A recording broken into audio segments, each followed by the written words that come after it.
Hola con todos, ¿cómo están? Mi nombre es Matthew Carpenter Arevalo y hoy les voy a contar un poco sobre los beneficios de estudiar artes liberales en Canadá.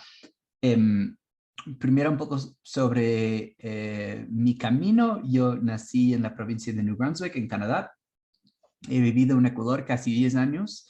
Eh, Tengo una empresa que vende servicios de tecnología a empresas situadas en Estados Unidos y en Canadá. Previamente trabajé en Google y también en Twitter, y voy a explicar un poco sobre cómo mis estudios me ayudaron a llegar a poder trabajar en esas empresas y luego al emprendimiento. Am, lo primero que quiero decirles es que estamos en un mundo que está cambiando rápidamente. Eso es, digamos, algo muy obvio decir. Pero lo que eso significa es que muchas de las carreras que van a existir en el futuro, hoy por hoy no existen.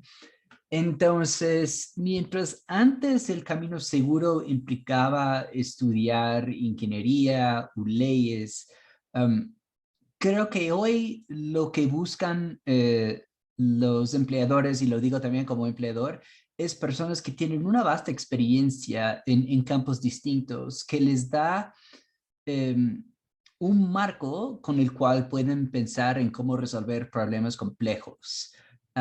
Y más o menos así fue mi llegada al campo tecnológico. Entonces, yo decidí estudiar artes liberales en la Universidad de St. Thomas. Ha habido muchos estudiantes ecuatorianos que han estudiado en St. Thomas. Cuando yo entré, solo había una y me casé con ella. Uh, y yo no sabía qué quería estudiar. Entonces pasé los primeros 2 años experimentando un poco con todo, con psicología, con historia, con varios temas distintos, hasta decidirme por hacer un double honors, que es como un major, pero un poco más enfocado, primero en literatura y segundo en español. Y cuando yo había decidido estudiar en St. Thomas, lo que yo buscaba era primero una experiencia educativa, y yo nunca había vivido en Fredericton, pero quería estar en un pueblo chiquito y quería estar en una universidad donde no iba a ser un número más. O sea, yo sabía que yo iba a necesitar tener mentores y tener personas realmente interesadas en mi progreso. Opté por St. Thomas porque era una universidad que tenía como 2.500 estudiantes y efectivamente fue mi experiencia. Por ejemplo, al terminar mi segundo año en la universidad, uno de mis profesores recomendó que yo vaya a vivir en un país hispanohablante. Él tenía amigos en México, en la ciudad de Oaxaca. Me puse en contacto, ellos me recibieron, luego me independicé y fui a vivir con otros universitarios mexicanos. Y incluso en una parte de mi estadía en México, él vino al pueblo y viajamos juntos. Entonces, no solamente tenía un interés en mi progreso académico, también en mi bienestar personal y en mi progreso personal. Luego de terminar mis estudios, un profesor me recomendó aplicar para una beca que se llama The Rhodes Scholarship, que de recibirlo me pagaría la maestría en la Universidad de Oxford en Inglaterra. Um, entonces apliqué con la ayuda de varios profesores que revisaron mi ensayo y me dieron algunas pistas sobre cómo estructurar mi aplicación. Y luego de recibir la invitación a la entrevista, me hicieron una pre-entrevista donde me hicieron muchas preguntas duras, pero también que me ayudara mucho para preparar para las sesiones que iba a tener. Y luego tuve éxito en ganar la beca. Y consecuentemente tuve 2 años de hacer mi maestría en la Universidad de Oxford. Um, y cuando llegas a Inglaterra a hacer tus estudios, es una experiencia educativa muy distinta a lo que uno está acostumbrado en Norteamérica. Por ejemplo, en Norteamérica la experiencia educativa es muy basada en una experiencia social. Entonces vas a una clase, discutes. En Inglaterra, más que todo en Oxford, es una experiencia muy de uno a uno. O sea, en 2 años escribí 5 ensayos más mi tesis. Um, en ese periodo me reunía cada 3 meses con mi supervisor y solo tenía una clase a la semana, que realmente fue un seminario que teníamos en mi facultad y ni siquiera era obligatorio. Entonces pasas la mayoría de tu tiempo en una biblioteca haciendo investigación. Uh, y yo creo que si no hubiese tenido la cercanía que yo tenía con mis profesores, en el sentido de que ellos me daban mucha retroalimentación, cuando yo les entregaba un ensayo, ellos sabían de quién venía y podían ver el progreso de la última cosa que escribí a mi nuevo trabajo. Um, y luego, cuando llegué a Oxford, obviamente estuve muy intimidado porque es un nivel de exigencia académica que no tenía antes, pero sentí que ya tenía la preparación correcta para poder tener éxito en ese ambiente, en ese contexto. Um, yo también tuve mucha suerte de que al graduarme de la Universidad de Oxford, estaba Google buscando contratar gente que tenía mi beca. Y yo entré en el proceso con mucha confianza, porque ya, digamos, me quité el miedo de ser una persona de provincia y competir con personas que tenían una educación muy distinta a la mía, que se habían creado en contextos muy distintos a mi contexto. Logré tener éxito y trabajé en Google 3 años en su matriz en California. Y cuando llegué, el primer día ni siquiera estuve seguro qué iba a ser el trabajo que yo iba a hacer. Y ni siquiera sabía en cuál equipo iba a estar. O sea, tuve una serie de, creo que 11 entrevistas y luego una prueba técnica. Yo había iniciado la universidad como estudiante de sistemas, hice 2 semanas en sistemas y luego decidí que enfocarme en números no era para mí, más bien sería mejor estudiar ideas. Entonces me cambié después de las primeras 2 semanas de sistemas a artes liberales. Eh, y luego cuando entré, eh, era como que ese mismo día se ponían a distribuir la gente nueva entre los distintos equipos y terminé en un equipo que era de ventas de un producto que se llama AdSense, que es cuando tú pones eh, básicamente anuncios en tu página web y Google te paga, y hay personas que tienen blogs que lo hacen, que ganan poco, y luego hay páginas web como El Comercio, El Universal, el New York Times, que también colocan los anuncios de Google en su página y ganan por eso. Y era un ambiente muy parecido a lo que esperas en un emprendimiento, en un startup, porque a pesar de lo que uno asume, no teníamos muchos recursos, porque Google cree que la madre de toda innovación es la escasez, porque la escasez es lo que nos da la creatividad, sobre todo los emprendimientos, para poder llevar la pelea a las empresas grandes con muchos recursos. Y de cierta forma, cuando tienes muchos recursos, dejas de ser creativo en cómo resolver problemas. Entonces, el equipo realmente no tenía muchos recursos, pero teníamos ciertos problemas que teníamos que resolver a través de la tecnología y el desarrollo de estrategias de marketing y desarrollo de negocio. Y me colocaron en estos equipos y me dijeron, mira, la mayoría de la gente en este campo es nuevo, porque el campo en sí es bastante nuevo. Entonces, lo único que tienes que hacer es probar cosas, ver qué funciona, y si algo no funciona, ver si hay otra manera de hacer, y si luego no funciona, puedes elegir otra dirección.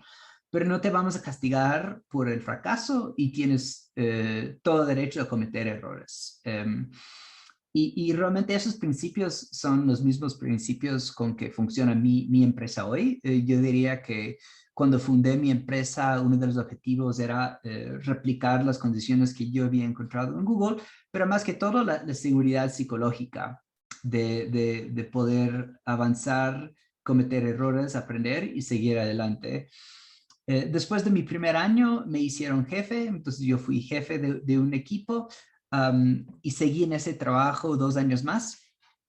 hasta un poco darme cuenta de que la curva de aprendizaje ya no tenía mucho que ofrecerme y me fui un tiempo al Foro Económico Mundial en Suiza. Estuve ahí 2 años y luego con mi esposo decidimos regresar a vivir en Ecuador. Ya habíamos vivido en Ecuador antes. Y algunos ex compañeros de Google me llamaron para trabajar en Twitter y dije que sí, siempre y cuando me dejen trabajar desde Quito. Y estuve ahí 1 año, tuvimos mucho éxito a tal punto que querían abrir oficinas, me ofrecieron trabajo en Bogotá y yo dije que no porque quería quedarme en Quito. Y ese mismo año decidí abrir mi empresa y mi empresa al inicio se enfocaba en empresas, en dar servicios a empresas en Ecuador y luego de 2 años nos empezamos a enfocar en empresas de Estados Unidos y eso es básicamente lo que hacemos hoy. Tenemos un enfoque en la automatización de marketing, entonces una suerte de marketing sofisticado, analítico, técnico. Y la mayoría de la gente que yo contrato nunca en su vida ha trabajado en marketing y nos gusta así, porque es más fácil enseñarles cosas, no llegan con la pretensión de ya saber todo. Ah, y obviamente hay un periodo de aprendizaje, pero después de 3 o 4 meses una persona ya puede empezar a contribuir y agregar valor a la empresa. Eh, entonces, tal vez no son conscientes de los cambios tecnológicos que hemos vivido, porque yo sí me acuerdo del mundo pre-internet. Yo me acuerdo que la única manera de hablar con un vecino era irle a visitar o tal vez llamarle por teléfono. Um, pero muchos de ustedes me imagino que han crecido en la época con YouTube, con WhatsApp y con otras cosas.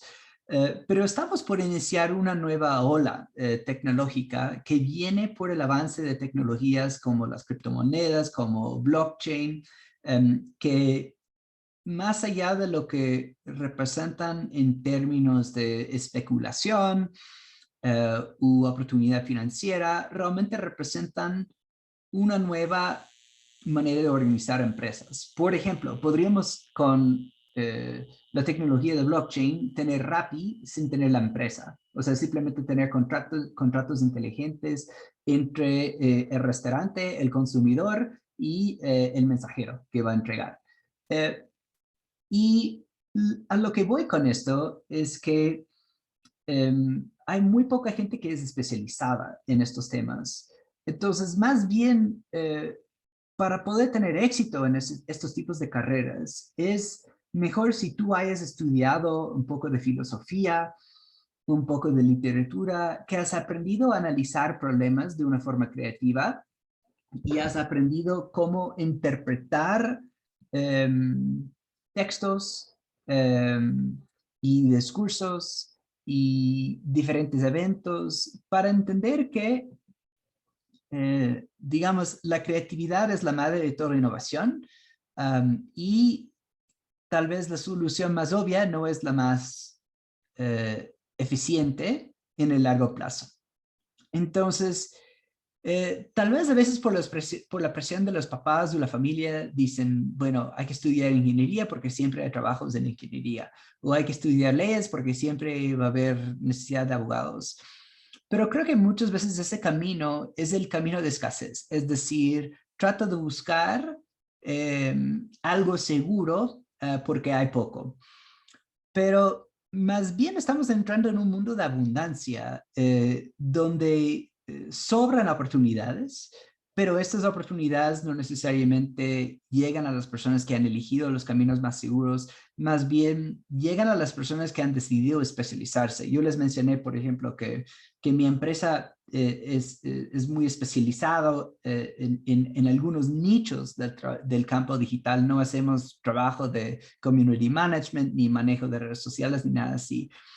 Pero hemos podido tener éxito estando desde Ecuador, trabajando en un mercado muy competitivo como es Estados Unidos, porque hemos decidido enfocarnos en ciertos nichos y no tratar de hacer todo. Eh, y creo que el futuro es así. O sea, al final, si tú agarras tu celular, vas a ver que tiene repuestos de 10 países distintos y que fabricado en un país, diseñado en otro país. Y el mundo de servicios va en esa dirección también. O sea, hay días, por ejemplo, cuando nuestro cliente está en Estados Unidos y tenemos parte de nuestro equipo en Ecuador y parte de nuestro equipo en Argentina y otros contratistas que están en la India. Y al final del día, lo único que le importa al cliente es que todo funciona bien y que recibió un precio justo por el trabajo. Eh, Incluso nuestros abogados en Estados Unidos tienen equipos en la India que les ayudan con cierta investigación, preparar ciertos documentos. Entonces ellos piden en la noche y en la mañana llegan y ya está. Y para hacer eso necesitas abogados hindús que están especializados en derecho norteamericano. Eh, entonces, lo que yo diría es que los artes liberales te permite perseguir tu curiosidad y seguir tu curiosidad. Y si aprendes ese hábito de ser autodidacta, de ser creativo, de saber interpretar tanto el mundo como diferentes problemas, y luego decides convertir esos intereses en experiencia laboral, puedes tener mucho éxito. Y no va a ser importante, digamos, que estés basado en Quito o en Ambato o en Nueva York, porque al final el empleo va a llegar a las personas, no importa dónde estén, pero sí basado en sus experiencias y sus conocimientos. Entonces, un poco la pregunta vuelve, si te vas a preparar para la economía que hubo, o si te vas a preparar para la economía que viene. Mi recomendación es prepararte para la economía que viene, no solamente porque ahí va a haber abundancia, pero también creo que es el camino más gratificante. Y tal vez es más difícil dibujar una línea entre el punto A y el punto Z, pero creo que la vida es más interesante cuando te encuentras en caminos que no necesariamente habías planificado. Entonces, yo obviamente soy una sola persona, pero tengo el ejemplo de mi esposa que empezó estudiando Derecho Internacional, luego decidió estudiar Política Pública, era abogada de derechos humanos durante un largo tiempo, luego se volvió emprendedora y ahora tiene una red de espacios de coworking que se llama Impacto. Y yo sé que ella ha tenido éxito en ser empresaria a pesar de nunca haber estudiado administración, porque la parte creativa de cómo crear una marca y cómo crear un negocio le era muy innata, mientras las otras cosas sobre contabilidad, sobre, digamos, las cosas más administrativas, cualquier persona puede aprender y no tienes que ir a la universidad para aprender. En fin, creo que la pregunta no es qué quieres hacer, porque esa pregunta tiene es imposible tener una respuesta a esa pregunta. Creo que la pregunta más bien es qué quieres aprender. Y si sigues ese hilo, vas a llegar a oportunidades que hoy por hoy no puedes imaginar. Entonces, muchas gracias por su tiempo. Si tienen preguntas, estoy en Twitter como @ecomat y siempre encantado, me pueden encontrar en LinkedIn, Matthew Carpenter Arevalo, y siempre encantado ofrecer consejos y ideas. Muchas gracias y mucha suerte.